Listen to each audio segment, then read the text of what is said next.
Tucked away in a leafy corner of Oxfordshire, there's a workshop where unloved and forgotten objects are given a new lease of life. Now, that looks brilliant. This is polished up beautifully. It looks good, doesn't it? Gary Wallis is a restoration and salvage dealer with a difference. What would you want for the whole thing? In his hunt for the unexpected, Haven't got those in a 10, have you? No. he travels far and wide to buy abandoned objects with hidden potential. Wow, what's this thing? That's amazing. 2.5, and you got a deal. All right, no problem. Then reinvents and transforms them into one-of-a-kind marvels. Helping him are his band of skilled designers and craftspeople who paint, cut, chisel and stitch to create masterpieces that are sought after by collectors the world over. I've got to get $12.50 for it. Thank you very much, Gary. All right. Yes, yes. We turn the impossible into the doable, basically. We're the ultimate recyclers. Welcome to the Restoration Workshop.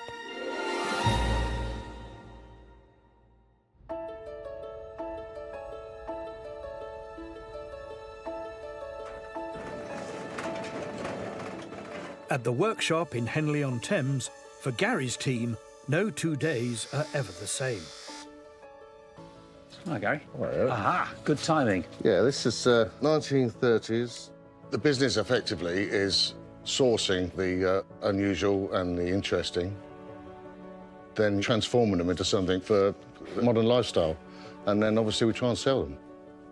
To achieve that, I have to have the right people around me that understand the way I roll and know me well enough to know that everything's doable. Everyday items are being transformed. These actually came off a great big fireplace. I just thought I'd make a great pair of lamps. Sold and sent out. I think it sounds like a cockerel with a sore throat. Today, Gary's just returned from an auction with what he hopes could be an historic and valuable treasure. Successful trip? Indeed. I kind of bought this thing blind. That's not a good sign. Well, I saw it in an auction, looking at what I could see online, worth a punt. I haven't actually seen it in the flesh. Have you not? No. That is ginormous blind. It was one of those things that don't come up very often. That's it. Loads of room. The one thing I can tell from the weight of it, you haven't bought an empty box. Right. Well, I just hope it's made it here in one piece.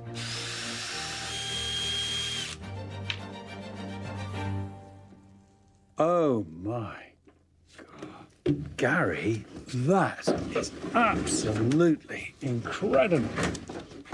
It made it. He bought this 18th century mirror without ever seeing it. A serious gamble for any dealer. But it's a risk Gary hopes will pay off. Hand-carved from a mixture of lime and pine wood, it would likely have originally been gilded in gold leaf to enhance the intricate detail of its design. I'm kind of blown away by myself at the moment. Surprised. It's clearly had some restoration. I mean, it would have been a very, very regal-looking item. Over 40-odd years, it's been in a storage, and then the storage had to be cleared, and it's come on the market. So, very unusual for something like this to come on the market at all. Gary has had a tip-off that means the mirror could be worth a whole lot more than he bought it for. If the information I've found is correct, this once sat in Buckingham Palace. Oh, God. Wow. Oh, this is so royal Provenence. Indeed. It's a serious item. If I'm correct, then this could be quite something. Don't think the Queen wants it back. Well, I haven't broken the news to her yet, but I'm just itching to look at the back of this frame. The front of this mirror may boast an intricate design, but it's the back where the really important details are. There we are. GRV, George V, BP. That's Buckingham Palace. Wow. There we are, on there as well, GRBP. We've got the original back and the original frame. This must be what you've dreamt of finding. It is. How often do you come across something as unusual as this? On a hunch, blind bid at an auction. This is the first time. The markings on the mirror may match its auction description, but proving provenance is everything. With an item potentially this valuable, it's vital he backs up its history with evidence. What an amazing find. A great day for the antiques business. Absolutely unbelievable.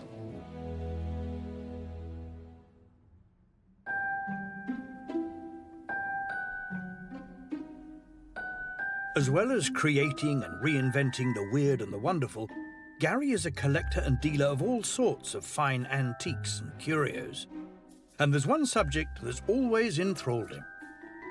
One of the first things I became interested in, even as a young child, was militaria and all things related, really. From military history, the weapons, the uniforms, the regiments. From a very early age, I was collecting lead soldiers or toy guns. Gary's childhood passion for soldiering was fired by a source that couldn't have been closer to home. Being the son of a sergeant in the Grenadier Guards probably has installed a major influence, so it's kind of always been a bit of a passion of mine. Gary bought his latest purchase at auction for £250 and has asked his dad along to get a bit more insight into its provenance. Right then. How are you doing? You all right? Yeah. Nice to see you. How you Yeah. go? What you got there, then? Let's have a look at this.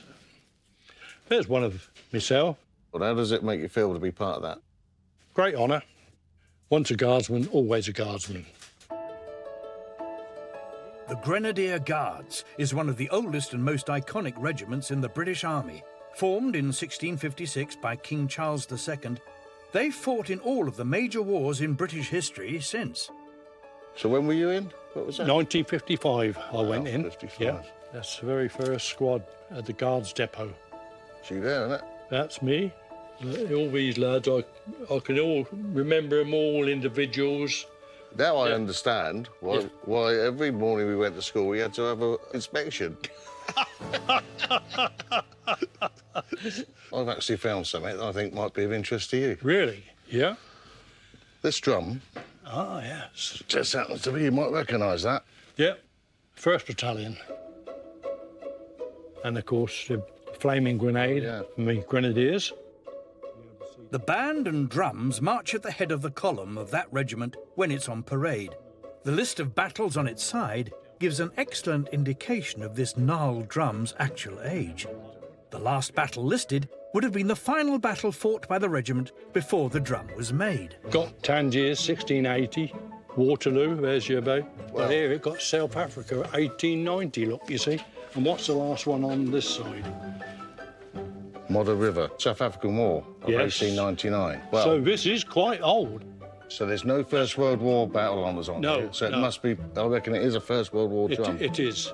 And I shouldn't think there'd be too many of those around No, now. it's a rare thing. It certainly is. My plan is to get this restored. I want to keep the patina. I'm not Yeah, going to overdo yeah, it because I love yeah. the way that it's all the faded colours. And Well, that's right. I think on this occasion I'll leave Yeah. it to the experts. I think so.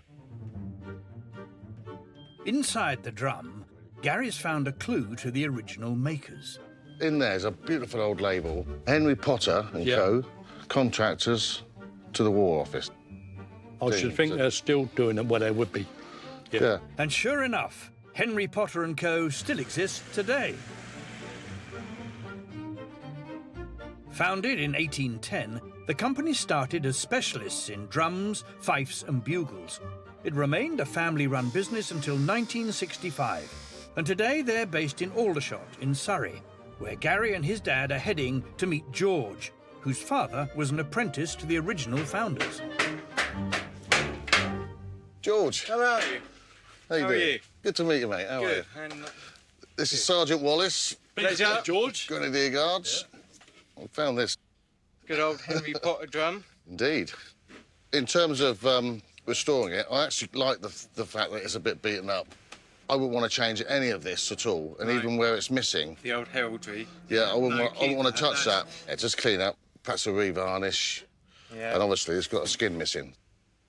To preserve the aged look of the drum, George has some old calfskin vellum heads that he hopes might work as a replacement.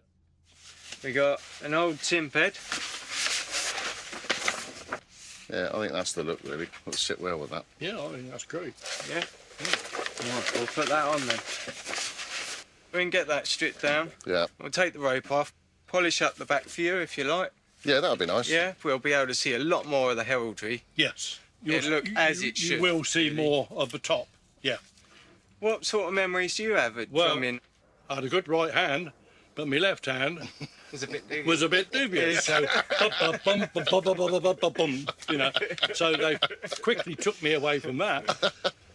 To me, when I see something like this, it's history. It is. It's history, and that's what we're trying to keep going. Exactly, with yeah. the potters. Yeah. Well, I'm going to leave it in your very capable hands. No, I can't wait to see it in its full glory. Right, come on in, Sergeant Wallis. Let's get a move on. Thank you, George. Pleasure. Thank you. Left, right, left, right, left, right. Restorer George is wasting no time getting to work on Gary's Grenadier Guard's drum, starting by removing the rope that holds it together. We've got to strip it right back down to the bare shell. It's one single rope. It's all got to go back together. I've just got to be careful that I don't scratch any of the heraldry work. I do like doing these types of restorations because there's plenty of history there, and I'm here to keep the history going. There we go. Now the rope's off. We can take the top hoop off. There's the bottom hoop. There we go. There is the bare shell. Only half of the drum is decorated with heraldry. The other half is brass and hidden from view when it's being played. So I'm just going to put some paper over the heraldry so we don't get any grease or anything from the polishing. I'm going to polish up the back.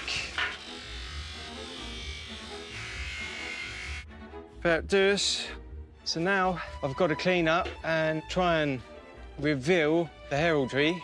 We've got to take off the old coating that was on there before, the old lacquer, the old varnish, and get it looking a bit shinier. A combination of acetone, methylated spirit and white spirit is used to gently clean the heraldry without causing any damage.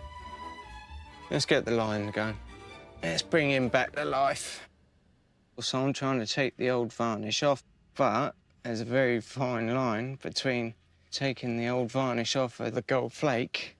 That's what I'm fighting with. We're not going to repaint because Gary wants to keep it as original as he possibly can. We're getting there. This has done well to last 100 years. We're going to preserve it for another 100 years. With the heraldry brought back to life, George gives it a coat of clear lacquer to seal in the restoration.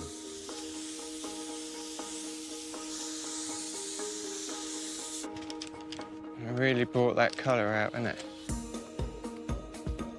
Hopefully Gary's happy anyway.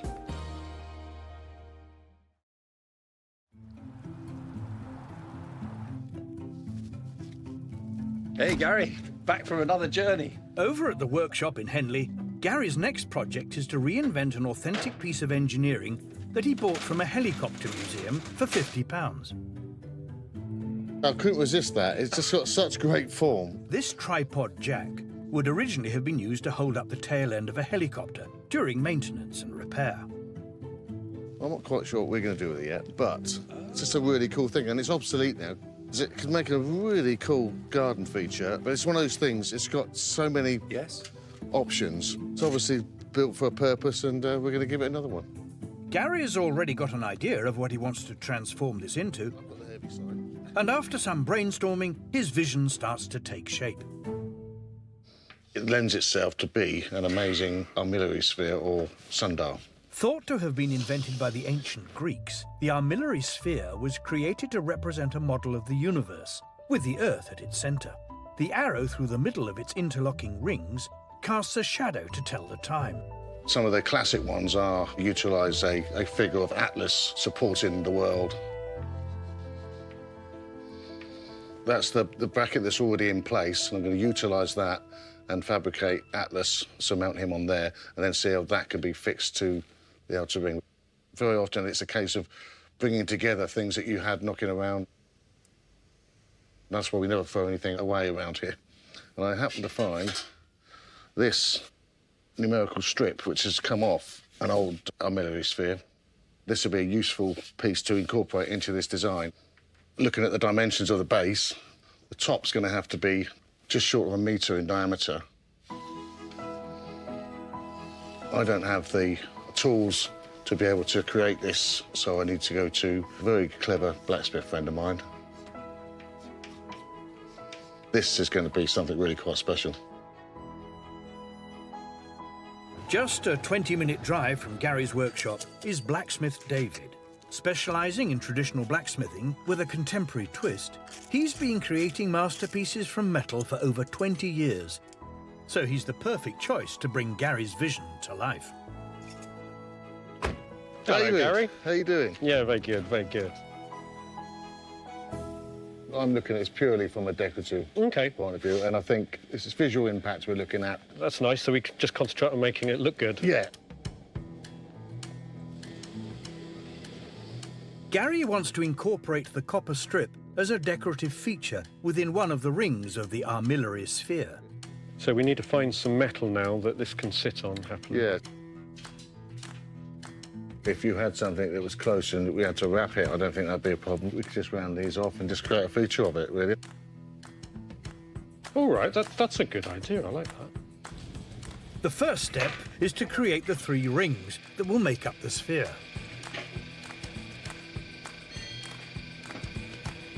This machine is known as a pyramid roller. The top wheel pinches the metal and deflects it, bending it into an arc as it passes along the wheels below, and eventually into a perfect ring shape. You can really see it taking shape now, can't you? Done. That looks about right. Yeah, spot on. OK, so we're going to weld this.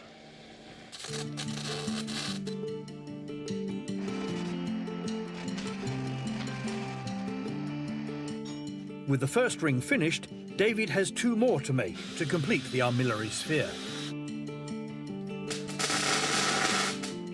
That's going to work a treat. Before welding the rings together permanently, David checks the dimensions are spot on. So that's Atlas. That's there, at that sort of angle. Yep. And we need the arrow coming up. But they're all effectively at right angles to each other. Yeah, brilliant. With the sphere taking shape, Gary works on creating the figure of the Greek god Atlas on a slab of steel. I'm trying to work out how I can get the scale correct to this radius.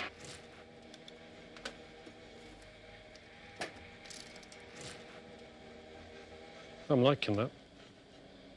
In silhouette, it looks magnificent. You up for cutting it then? Yeah, let's give it. Yeah? Yeah. Despite being in the restoration business for over 30 years, there's always a new skill to be learned. If you're going to pierce in there, you've got to cut at that angle and gradually bring it in until it cuts down. Slower. This plasma cutter works by compressed air being blown at high speed out of a nozzle. At the same time, an electrical arc is formed onto the surface being cut. This turns some of that compressed air into plasma, hot enough to melt the metal. Try and keep the movement smooth. You get a smoother cut. It's not long before Gary gets the hang of it. It's quite satisfying, isn't it? Yeah, very much. Right. I quite like that. So let's see what it looks like. Oh, yeah. That'll work. Yeah, really pleased with that. The proportion looks right. He's quite buff. Yeah, he need to be. Look at what he's holding up. Yeah. While David finishes assembling the sphere, Gary smooths the edges on Atlas, who is nearly ready to hold up the world. Looking amazing, and seeing it in that form now, it's coming to life very much. I've learned some new skills today. I expected to sort of drop it off, do a drawing, and get on my way, and the next thing you know, I'm actually taking part in a blacksmith's. I was his apprentice for the day. Thoroughly enjoyed it. In Aldershot, having cleaned and revarnished the main body of the military drum, George is now ready to give it a new skin, which he's been soaking in water to allow it to soften. So now I have to tuck it around. So I pull it, push the tool in, around and under. It's adhering to itself. Now you go and do the opposites. So I'll spin it around. And there, tuck it under. And when it dries, it shrinks slightly, and then it'll be a lot tighter once it's on the drum.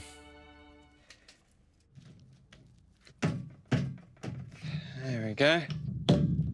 We're nearly there. Before he can reassemble the drum, George needs to retie the braces which attach to the rope and regulate the tension of the drum head. So I've got myself an old head that I can cut up, which I'm going to use for lace to retie the braces. Put them into soak so then they soften up. Actually, this was my first job at Potters. At 14 years old, I used to get paid 34p each when I used to come home from school on brace. Using a mix of white powder, PVA and water, George can now re-whiten the rope and braces. Just making sure that we get it all inside the rope, all inside the twists. Once it's dry, it'll be ready for roping on the drum. All that's left is to reassemble the pieces. All the way through. And we bring our rope over the top and back down through the brace. We carry this process on all the way around the drum. I can go round and tighten it up. To see how it was and to how it is now, I think it's a bit of a difference.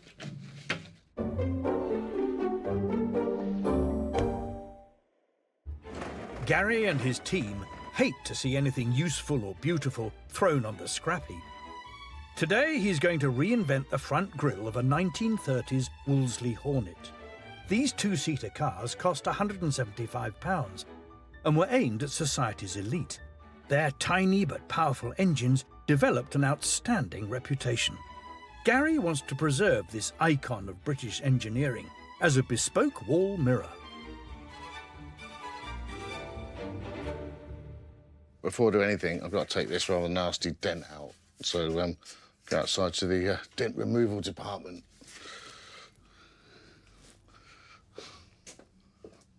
What we need to do is try and force this back the other way, and by placing it on this very strategically placed upturned table leg, it just happened to serve this purpose. Let's push that out quite well just by using sort of my body weight. Now, I'm just going to give it another little tap with the mallet.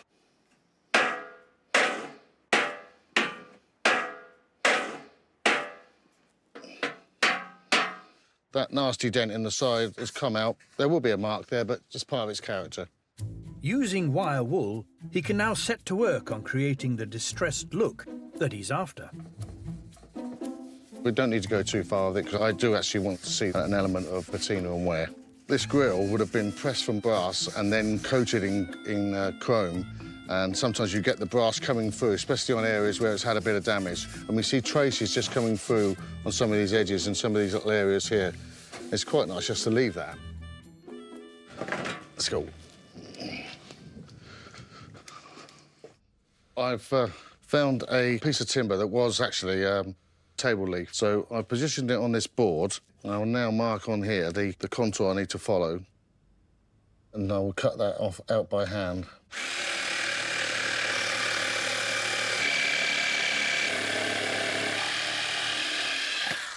This backing board now becomes the template for my mirror. I'm going to cut a piece which is just slightly oversized, then lay my template on it, draw around the template, and then by hand cut the shape. Glass being glass, that could all go wrong at any stage. Once the straight cuts are made, he can start on the more tricky rounded edges. We're going to lubricate the wheel with white spirit because that's going to help it glide along. Because we're doing it by hand, we especially need this.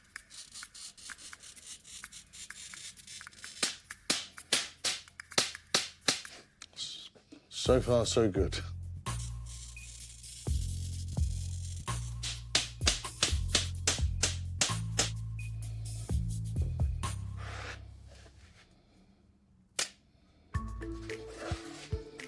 Very pleased with the way that went. I'm just going to file down the edge.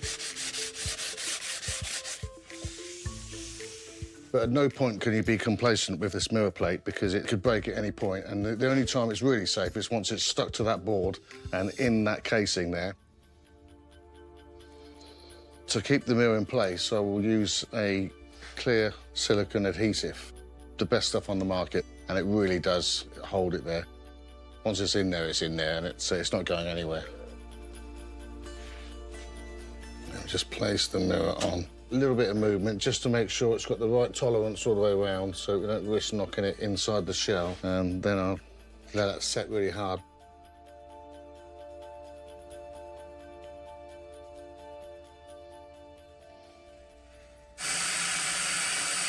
Silicone dry, it's time for the finishing touches. So what I want to do is spray this bottom edge black, which is just for presentation, and then this line becomes the sort of shining edge. It looks like it's slightly off the wall when you hang it. It's just a bit of an illusion, really.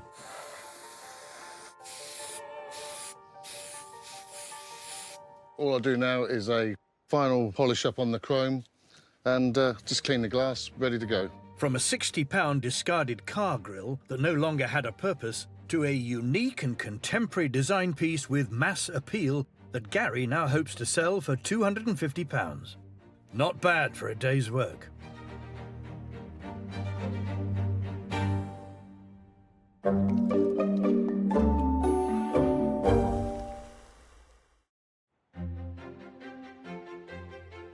Gary has been doing his research into the provenance of the antique mirror he bought at an online auction.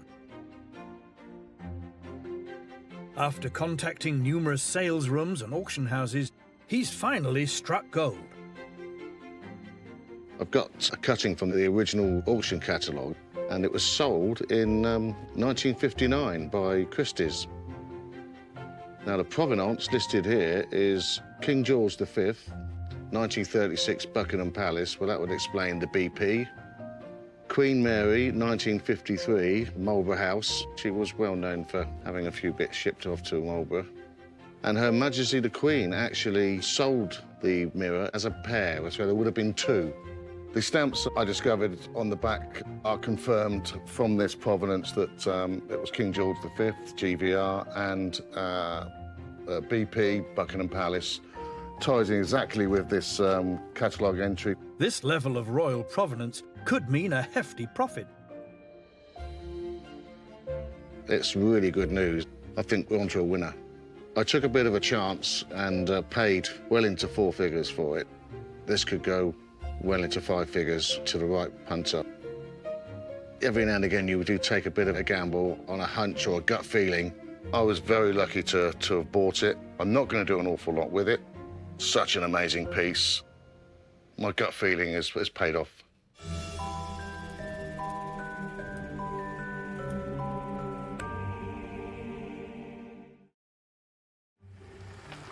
The military drum Gary bought at auction has been fully restored and has just arrived back at the workshop.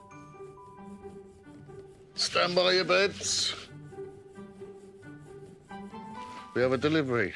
Oh, interesting. This will be the unveiling, because I haven't seen it either. All right. Aha.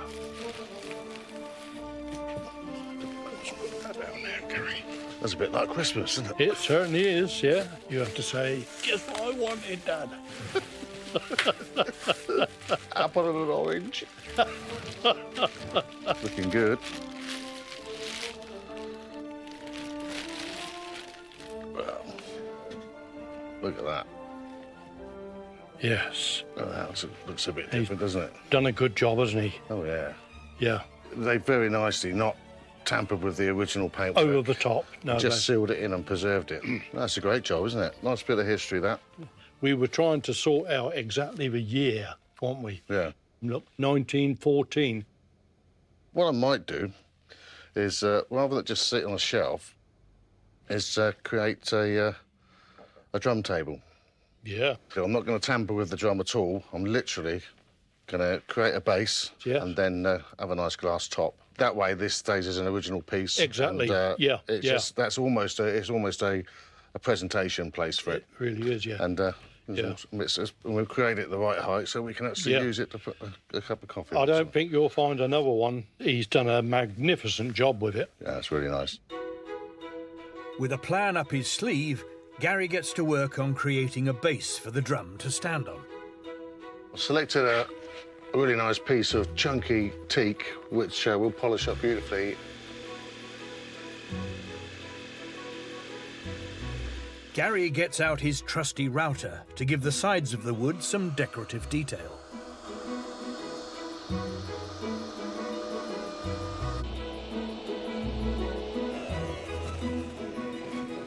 As you can see, we have a step there and then a lovely rounded edge, and that's exactly what we're looking for in this particular case.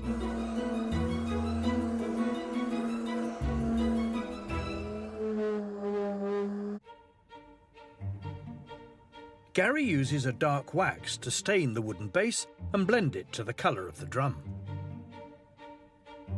As you can see, the wax is having quite a dramatic effect on the wood. It's actually doing exactly as I kind of intended.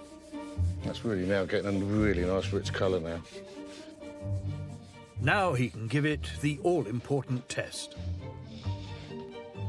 What I'm going to do is improvise by creating an insert that this sits on and then gives it a little bit of space to raise it slightly, and that will allow the ropes to sit on this stand. I'm going to take a template underneath and cut a section of timber that this can sit on. That'll be sanded, waxed, polished and screwed to the base.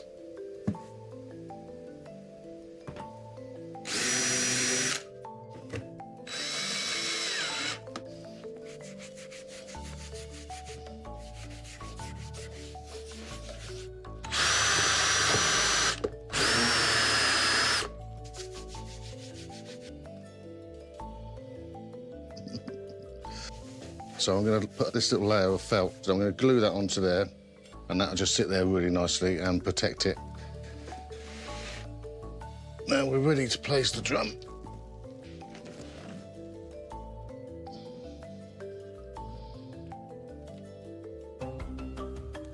The item could be detached at any time and played if you wish. Be a fantastic talking piece. In amongst the bits and bobs that never get thrown away, Gary's found the perfect addition to finish off this display piece. And that is the reversed royal cipher. Now, this would have gone on the backpack, which was black, and this was the one for the Grenadier Guards. So it's quite fitting that this should sit with this. Perfect. All that's left is to add the glass, and this incredible piece of history is complete. Well, looks to business. Really like that. From a tired and broken drum that Gary bought for £200 at auction to a beautifully restored and transformed display table that he's looking to sell for £1,200. It gives the drum some importance and gives it a pride of place. With the glass top, it means a wonderful piece of history has been preserved and now has a function within the home. At the forge, Blacksmith David is working on Gary's garden feature. Having created the metal sphere, he now needs to shape an arrowhead which will pierce through the centre. His aim is to sculpt the arrow from a single piece of metal. First, he needs to choose a suitable strip to work with. One of the lovely things about blacksmithing is we could start with a completely inappropriate size of metal and forge it, either making it larger or smaller, and ultimately shape it to what we want. The metal is heated in the hearth to over 800 degrees Celsius. Once it glows bright orange, David knows it's the right temperature to begin forging into shape. That's why we've all become blacksmiths.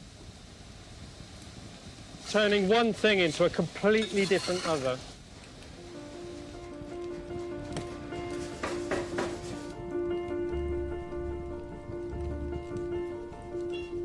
This power hammer is used to pound the metal, where it begins to take the shape of the arrow shaft.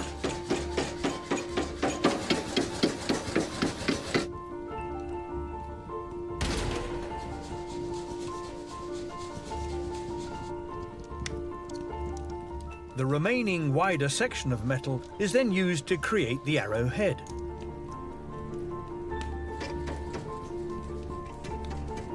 So I'm going to draw this out and taper it down and then start to spread it out.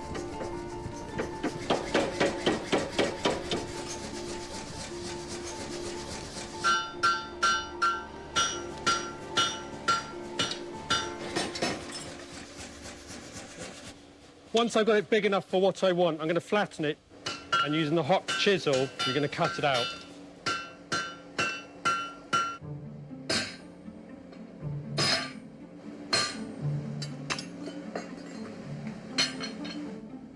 And there she is. David then uses the same technique on a separate piece of metal to make the fletching. Yeah, there we go. Adding fine detail to represent the feather lines. We're getting there now. Very nearly finished. While David finishes off the arrow, his colleague Billy is adapting the tripod base to fit, so that the steel figure of Atlas can be attached. I'm taking this piece of wood off to fit the figurine for the sphere, and then I'll be taking off the section of metal here. Might require a little bit of tapping, it's fairly rusted. And then this section here will be crimped together, so that the man can fit in between nicely. There's that. Once he's heated the mild steel to just over 1,000 degrees Celsius, he can forge it into shape.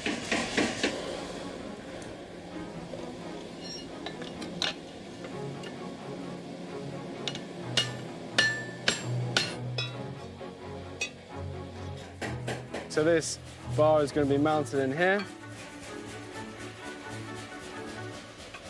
with him fixed on top, holding everything up.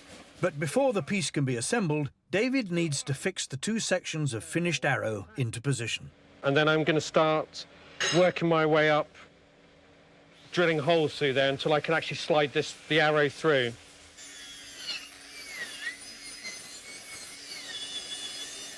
Before welding them together and onto the sphere.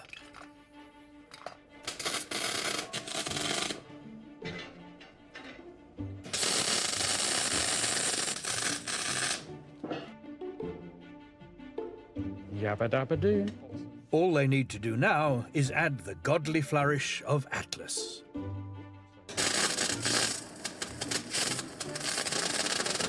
Shall we chuck it on and see what it looks like? Yep.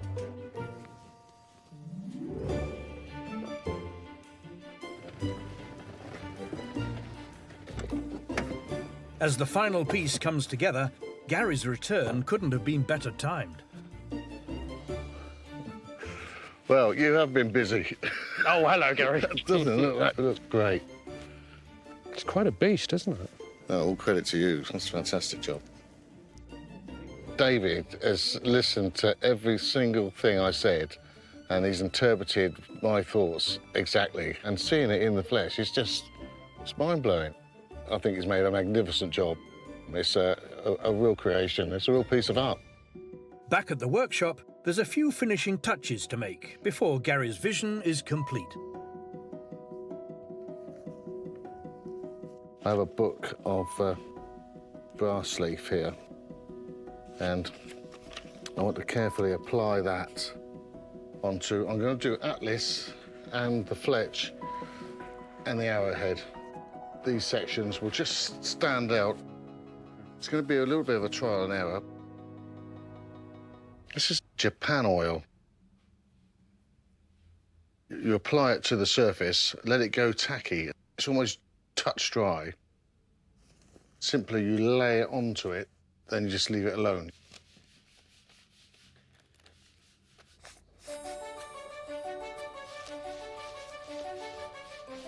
The metalwork will corrode naturally. I'm not going to try and do a painted finish. I just want it to look aged, like it's always been there and complements the stand. After a quick buff and polish, it's ready for display. From a decommissioned helicopter jack that Gary bought for £50 to a handcrafted spectacular garden feature. The old copper strip he salvaged from a previous armillary sphere has been perfectly incorporated as an eye-catching feature. He now hopes to sell this dramatic structure for £1,200. Atlas is supporting the world. The two pieces sit well together. I'm just really pleased with it. What a great project, and a piece that's got amazing presence. Just need to find a home for it now. Let's hope it ends up somewhere spectacular.